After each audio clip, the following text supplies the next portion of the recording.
वीरेंद्र कुमार के जो भाई थे वो हम लोगों के साथ थे।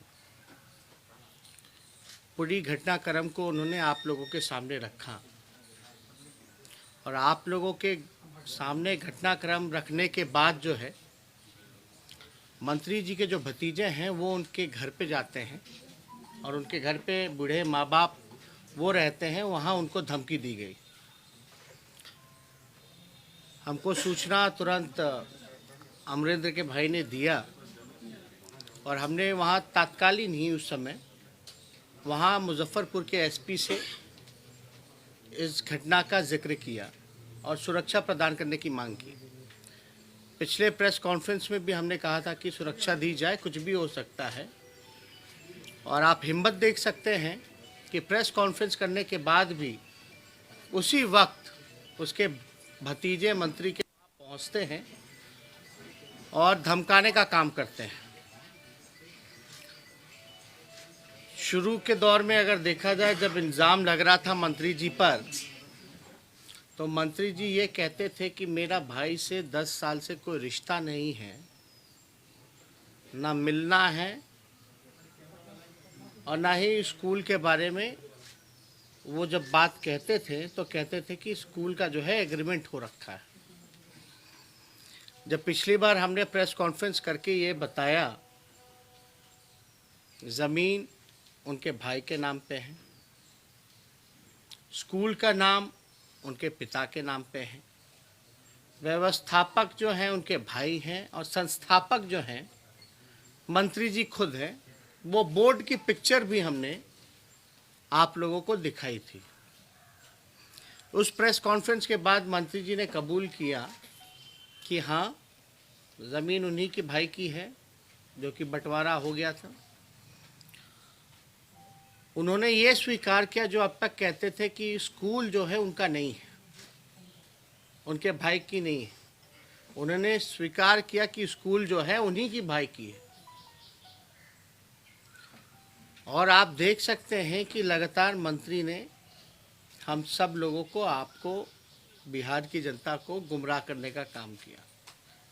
ये घटना जो है 8-9 नवंबर की 2020 की बात है और हम लोग लगातार ये कहते रहे हैं कि जब सब कुछ स्पष्ट हो चुका है कि मंत्री का भाई का ज़मीन है, उसी का परिसर है, स्कूल उन्हीं का है, तो अब तक मंत्री जी के भाई की गिरफ्तारी क्यों नहीं हुई?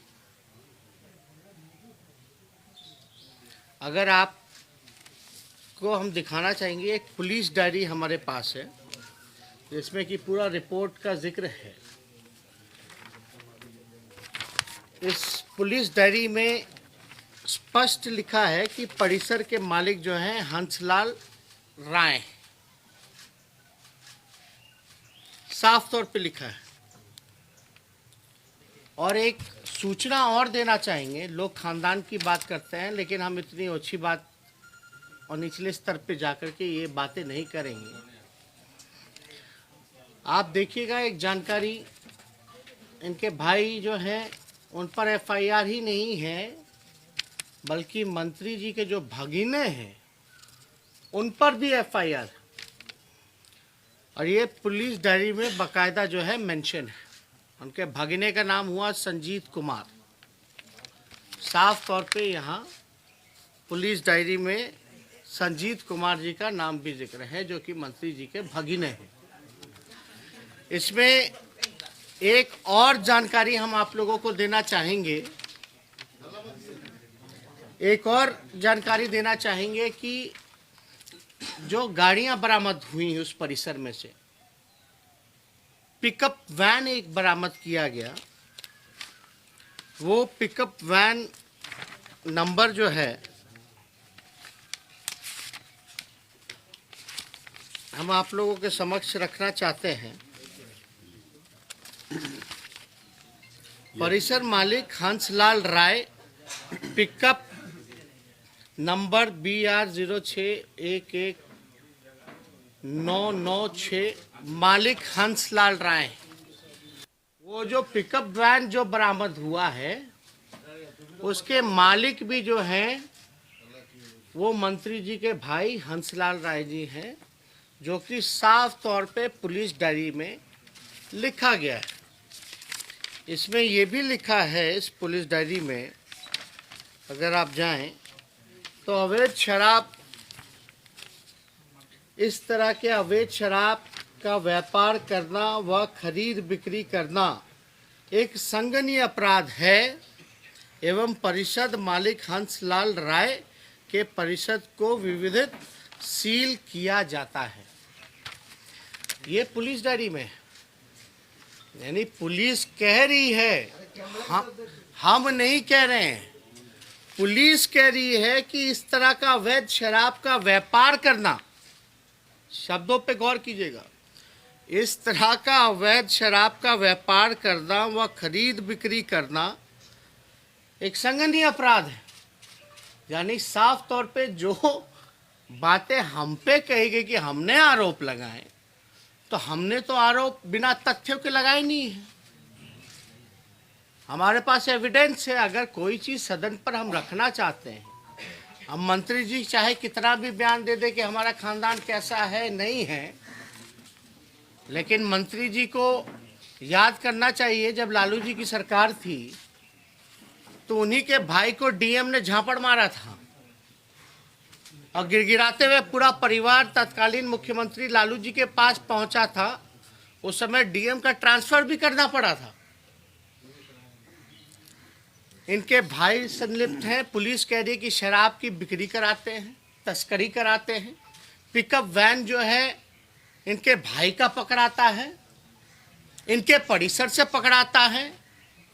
और आपको पता होगा कि एक पारू बगल के जो विधायक हैं, पारू के विधायक, पहले तो मंत्री जी कहते रहे कि 10 साल तक मेरा कोई लेना देना नहीं। जब हमने फोटो दिखाया कि मंत्री जी आप तो परिसर में बैठ करके उद्घाटन कर रहे हो स्कूल का, और एक बार नहीं 2 बार जाकर के आप जो है खेल कूद का मेडल भी दे रहे हैं, और ये भी बात नहीं, उन्होंने बल्कि बगल के जो पारू विधायक हैं अभी तत्कालीन, उनको भी फोन कर करके बुलाया उनके स्कूल में। मंत्री जी इनवाइट कर रहे हैं, मतलब वो वीडियो भी पारू के विधायक जी का हम लोग रिलीज कर देंगे, दिखा देंगे, वो ऑलरेडी पब्लिक डोमेन में। पहले तो मंत्री जी कहते थे कि मेरा स्कूल से लेना देना नहीं है, हम कभी गए नहीं हैं, मेरा भाई से 10 साल का रिश्ता नहीं है। फिर मंत्री जी कहते कि नहीं, सार्वजनिक जीवन में हम लोग नेता लोग हैं तो हम लोग जाते रहते, कोई बुलाएगा तो हम जाएंगे। चलो ये भी बात मान लेते कि चलो गए बुलाने पे, जो रिश्ता ठीक नहीं था स्कूल के उद्घाटन के बाद सब ठीक हो गया, मान लेते हैं। तो आपने पारू के विधायक को फोन करके न्योता क्यों दिया? किस अधिकार से दिया जब आपका कोई लेना देना नहीं है? अब बल्कि ये हमने नहीं कहा, ये पारू के विधायक का खुद भी वीडियो है। और उस घटनाक्रम में हमने ये भी सवाल पूछा था कि आपके पास थोड़ा सा भी तथ्य है मंत्री जी, तो आप एग्रीमेंट का पेपर ले आइए। वो आज तक जो है एग्रीमेंट का पेपर नहीं ला पाए। हमने कोई गलत सवाल तो नहीं पूछा, हमने पूछा था जो रेंट हुआ होगा उसका ट्रांजैक्शन भी होगा, अकाउंट का जरा डिटेल भी दे दिया जाए। और उसके लड़के ने, सॉरी अमरिंदर के भाई ने ये भी उस प्रेस कॉन्फ्रेंस में कहा था, क्या कहा था कि अमरिंदर ने ही पुलिस को फोन करके बुलाया। अब जिसने फोन करके पुलिस को बुलाया वही जेल में है। अब मंत्री जी के भाई भागिने जो हैं वो बाहर हैं। घटना कब की है? नवंबर की है। आज नवंबर, दिसंबर, जनवरी, फरवरी, मार्च, लगभग जो है 5वां महीना ख़त्म होने जा रहा है, और 5 महीने में भी मंत्री की भाई की गिरफ्तारी नहीं होती है।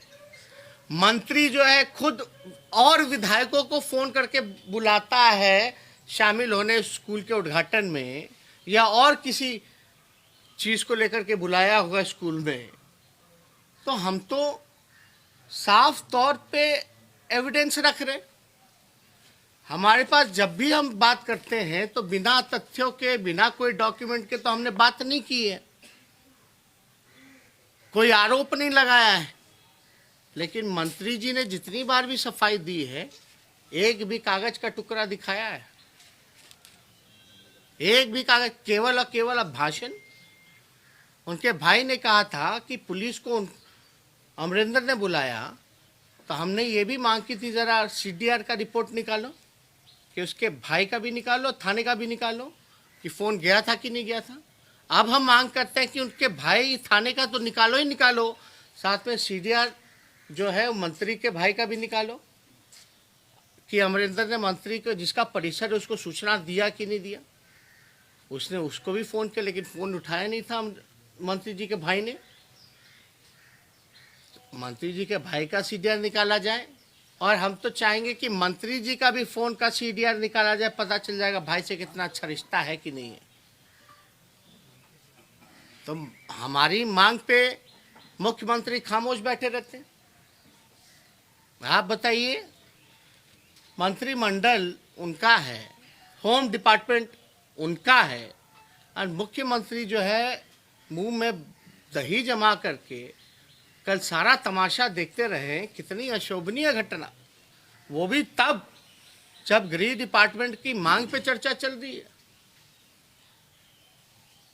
हमको सदन में इन डॉक्यूमेंट को रखने नहीं दिया गया, पूरी बात नहीं कही गई। एक स्ट्रैटेजी के तहत जो है बाद में आइएगा, कमरे में आइएगा। ये कमरे में क्यों आए भाई? अगर हम गलत बोलेंगे हम पे कार्रवाई करो, मानहानि का मुकदमा करना जल्दी थोड़ा कर दीजिए। मेरा अधिकार बनता है सदन के पटल पे बिहार की जनता को अवगत कराना कि हकीकत कैसे चल रहा है। बात बात पे बिहार के डिप्टी चीफ मिनिस्टर वो स्पीकर को गाइड कर रहे हैं, आसन को गाइड कर रहे हैं। एक मंत्री जो है मुक्का दिखा रहे हैं, एक मंत्री जो है फरिया लेंगे खानदान पे आ जाते हैं, और मुख्यमंत्री वहीं बैठ के सारा तमाशा देखते हैं। ये तो पूरी तरीके से लोकतंत्र की हत्या है। और हम तो ये कहेंगे कि 1 अप्रैल को याद कीजिएगा, 1 अप्रैल का दिन जो है बहुत खास होता है। मुख्यमंत्री जी, अगर आप 1 अप्रैल तक उसके भाई को गिरफ्तार नहीं कर पाते हैं तो आप एक काम कीजिए, 1 अप्रैल का दिन बहुत खास है। हम मुख्यमंत्री जी को सुझाव देंगे, अगर वो असमर्थ हैं मंत्री को बर्खास्त करने में और मंत्री के भाई और भगिनी को गिरफ्तार करवाने में, तो मुख्यमंत्री जी को 1 अप्रैल का दिन खास इसलिए है कि 1 अप्रैल के दिन ही मद्य निषेध कानून को लागू किया गया था, और 2021 में वो 5 साल 1 अप्रैल को हो जाएगा। तो 1 अप्रैल तक अगर गिरफ्तार नहीं कर पाते हैं तो हम चाहेंगे कि मुख्यमंत्री जी एक ठेका जो है सीएम हाउस में खोल लें, और एक और ठेके जो है मंत्रियों के आवास में खुलवा दें। इससे अवैध शराब की तस्करी नहीं होगी, आपको मंत्रियों को जो है बर्खास्त करने की ज़रूरत नहीं होगी, और गांधी जी भी बड़ा प्रसन्न हो रहे होंगे आपके इस करतूत को देख करके। बापू का बार बार जिक्र करने वाले, मद्य निषेध को लेकर के जिक्र करने वाले, सुशासन की बात करने वाले, ना बचाते हैं ना फंसाते हैं की बात करने वाले, न्याय के साथ विकास करने वाले की जो बातें हैं आप ज़रा सुन लीजिए। मेरा तो सुझाव होगा कि ज़रा 1 अप्रैल तक नहीं गिरफ्तार कर पाता है मुख्यमंत्री, नहीं कर सकते हैं, तो आप ज़रा दुकान खुलवा लीजिए। क्या स्थिति बनी हुई है। अब जिसका भाई 5 महीने से मंत्री का भाई क्यों नहीं गिरफ्तार हुआ? क्योंकि वो मंत्री का भाई। एक तरफ गरीब को फांसी पे सज़ा हो रही है, कई लोगों का बिना ट्रायल जो है वो केस चल रहा है, लेकिन मंत्री के भाई गिरफ्तार हो ही नहीं सकते। शराबबंदी कानून को लेकर के तो करियर जो है वो पकड़े जा रहे हैं छोटे मोटे, लेकिन मेन सप्लायर क्यों नहीं पकड़ा जा रहा? क्या कार्रवाई की गई? इनके एक गुंडे विधायक हैं, वो हत्या कर देते हैं, जिसकी हत्या होती है उनकी बीवी हमारे साथ बैठ करके प्रेस कॉन्फ्रेंस करके सारी सच्चाई बताती है, कोई कार्रवाई नहीं की जाती। इनके मंत्री जो हैं झूमते रहते हैं, ठुमका लगाते रहते हैं शराब के नशे में, कोई कार्रवाई नहीं होती है। मंत्री जो है तस्करी कराता है, उसका भाई भगना सब इसमें इन्वॉल्व है, कोई कार्रवाई नहीं की जाती है। थाना खुला कि नहीं खुला, बताएं जरा क्या चल रहा है, क्या कार्रवाई की जा रही है। उल्टा सदन के अंदर लोकतंत्र के मंदिर पर विपक्ष के नेता को मुक्का दिखाया जाता है, अभद्र टिप्पणियां की जाती हैं, बोलने से रोका जाता है और डिप्टी सीएम ताली टिपा रहे हैं। ये घटना कितना अशोभनीय है। अब बताइए मेरे पास कौन सा प्लेटफॉर्म, मेरे पास तो ये सदन ही है एक प्लेटफॉर्म जहां हमको अधिकार है कि अपनी बात को हम रख सकते हैं। और हम हर एक चीज जो है बिना, हमको सब किसी का चरित्र हनन करने का हमको शौक नहीं है।